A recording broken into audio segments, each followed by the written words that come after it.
Good morning, everybody.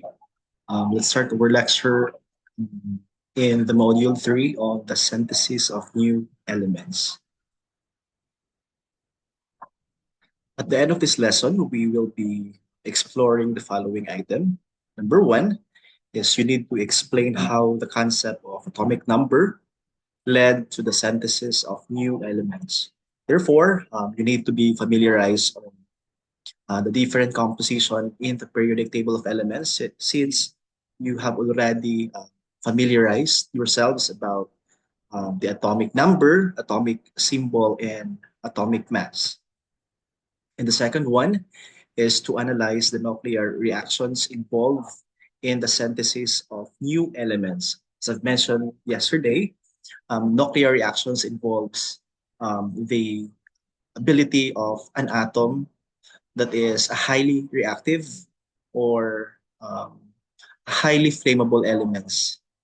And we also want you to appreciate the abundance of natural materials in creating useful elements. And these elements were actually used presently um, in our daily needs and daily activities, such as your garments, plastic wares, else your ball pen, even the composition of electricity, such as the bulbs and the fluorescent. And for now, we will have a pre-test so we can check your knowledge before proceeding to our lecture proper. Number one. And by the way, here is our instruction. You choose the letter of the best answer and write it on in your activity notebook. So you simply, in each item, you don't need to copy all the questions, but simply get the keyword, for example, with this, and then you you you copy your answer. Example, letter A with alpha. That's just sample. Okay. So again, for number one, what form of radiation carries energy without mass and charge? A, alpha particles. B, beta particles. C, daughter nucleus. Or D, gamma particles. Next, number two. Which form of radiation has a positive charge? A, alpha. B, beta.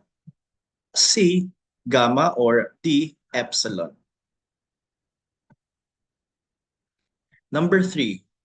Which of the following best describes nuclear fusion?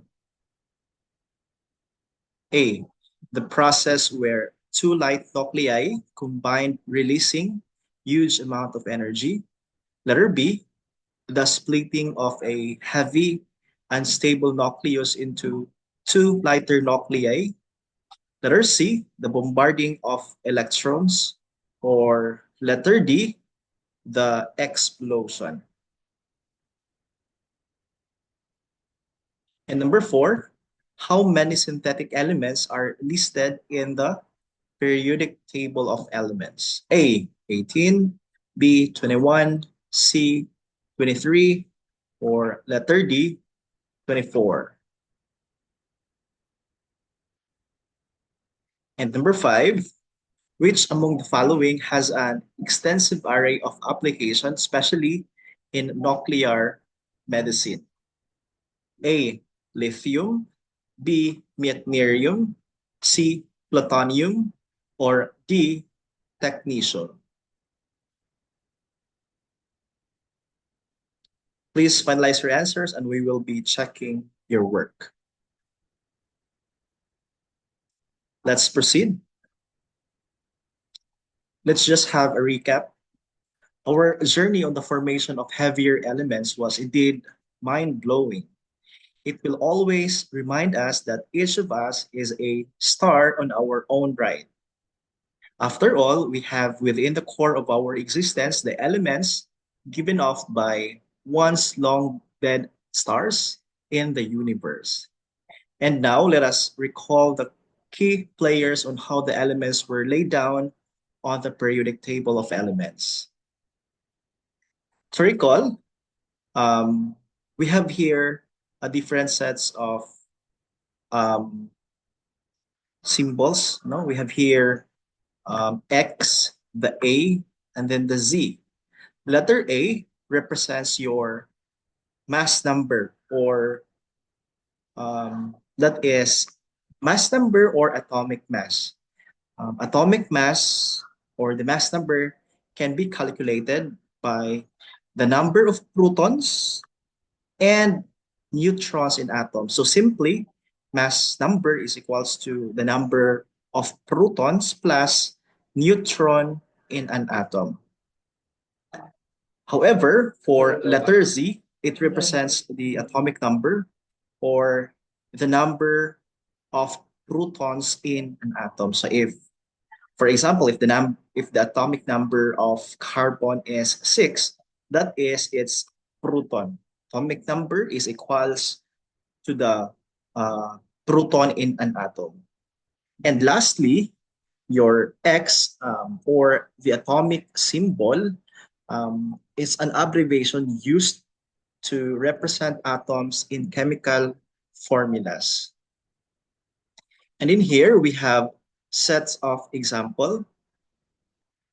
So we have here the carbon 12. The carbon 12 represents your isotope, right?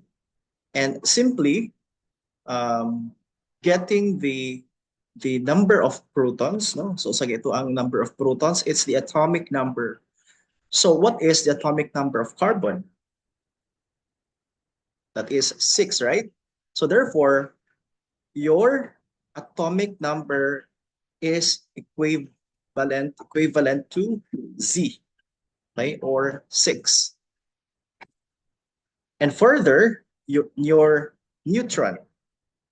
So simply to calculate your neutron, so again, mass number is equals to the number of protons plus neutrons in an atom.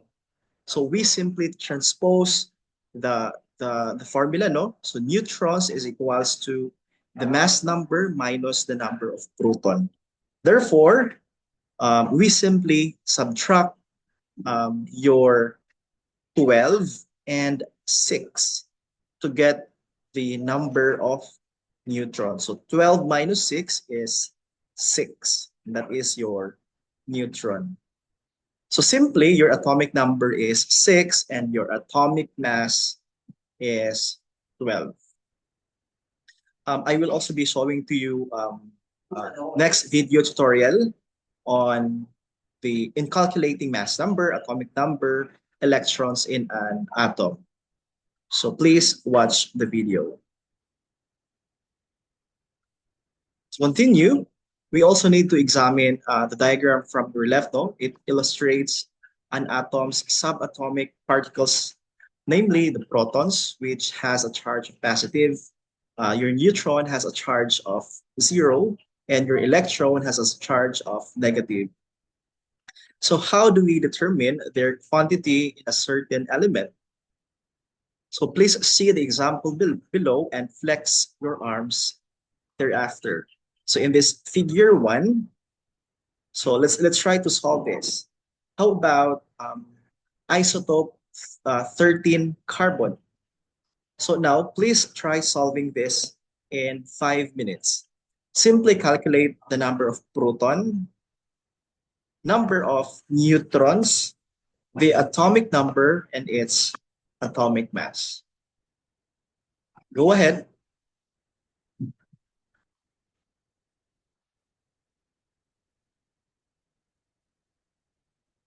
All right, great job. So let's now discuss our lesson proper. The synthesis of new elements. Take note that in the 18th century, there has been a lot of activities going on in the development of new elements. The periodic table of elements once had several gaps reserved for unknown elements. It was quite a revolutionary concept as predicted by Professor Mendeleev and caught a lot of scientists' attention. And there was a specific gap between elements 42 and 44. among others, for about a century. And it was only in the 19th century that the missing link was discovered. So it's very interesting. There were about 2 centuries just to discover this discrepancy. And the link paved the way for the huge turnabout in the study of chemical elements. And since then, more synthetic elements were produced and discovered from the 19th century up to the 20th century. So how did it happen? How did the scientists form elements from laboratories? First, let us uncover the mystery of the unknown elements which led us to the rest of the story. The first one, the missing link, the holy grail of synthetic elements. For this question, we will be answering the first question. How are the elements in the periodic table organized in each period? Despite ancient scientists' attempt to fill the gap in the almost modern periodic table of Professor Mendeleev, they all failed to solve the elements puzzle until a researcher named Henry Moseley from the Rutherford's laboratory solved the puzzle of the Mendeleev's periodic table, which was primarily organized according to the atomic mass. This was already discussed to you in grade 8, right? So this was the arrangement of synthetic elements in the periodic table. Okay, so we have here your technetium, you have your francium, radon, polonium, astatine, rutherfordium, dubnium, seaborgium, borium, haschel, yttrium, and more. Okay? And therefore, um, for a while,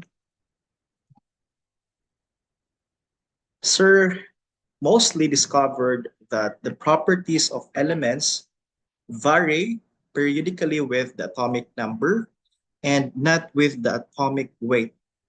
It was previously accepted under Mendeleev's atomic mass principle. And with the use of X-ray spectroscopy, he was able to determine the atomic number of an element. And in the process, a beam of electrons is bombarded, causing the X-ray spectral lines to come out of the elements. And therefore, his quantitative results prove that the frequency of the X-rays given off by the element is directly related to the position of the element in the periodic table. So how about the factors? What are the key factors that we need to look in terms of the atomic mass and the atomic number? So for question number 2, why is atomic number most favored than atomic mass? According to Henry Moseley, in applying the